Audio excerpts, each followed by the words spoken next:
Report को 3 शब्दों में बयां करना चाहूं तो मुझे लगता है कि ये 3 चीजें इसमें लूट, झूठ और फूट। जब मैं बात कर रहा हूं कि लूट, किस तरीके से लूट मचाई गई दिल्ली के हार्ड एंड मनी की और किस तरीके से वेस्टेज किया गया, जो दिल्ली की जनता के से उगाए गए टैक्स के रूप में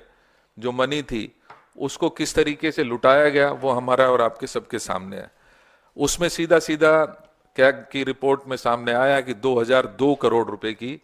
इसमें अनियमितता पाई गई है। अगर यही 2002 करोड़ रुपए दिल्ली के राजस्व में आता तो निश्चित ही जो हमारी महिलाएं हैं जिनको पेंशन नहीं मिल रही थी उनको शायद पेंशन मिल पाती, उन बुजुर्गों को पेंशन मिल पाती या रोड के काम हो पाते। लेकिन कहीं ना कहीं इस आम आदमी पार्टी की सरकार ने लगातार दिल्ली की जनता को लूटने का काम किया। इसके साथ साथ लगातार ये दावे किए गए कि हम दिल्ली की जनता के लिए काम कर रहे हैं। जब मैं बात करता हूं झूठ की तो झूठे वादे इस आम आदमी पार्टी की सरकार ने लगातार करने का काम किया और वास्तविकता से बिल्कुल दूर। आज कैग की रिपोर्ट में स्पष्ट हुआ है कि ये जो लगातार झूठ बोल रहे थे कि हम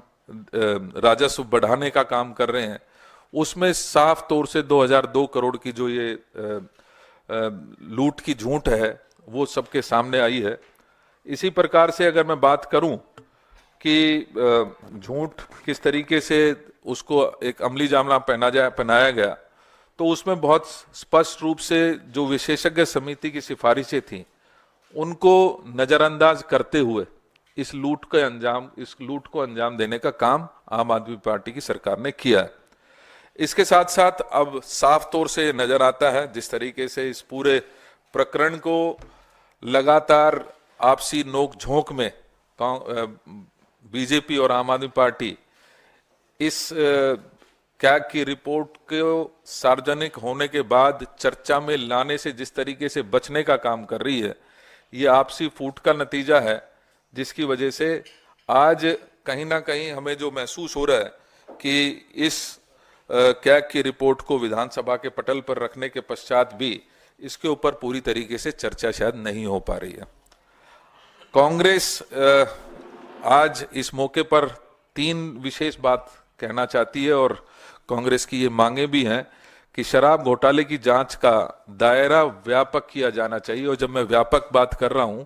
तो इसमें जो 3 डायरेक्टर्स उस दौरान चेंज हुए उनके बारे में चर्चा होनी चाहिए। जिन शराब की कंपनियों को ये ठेके मिले, क्या उन्होंने भारतीय जनता पार्टी को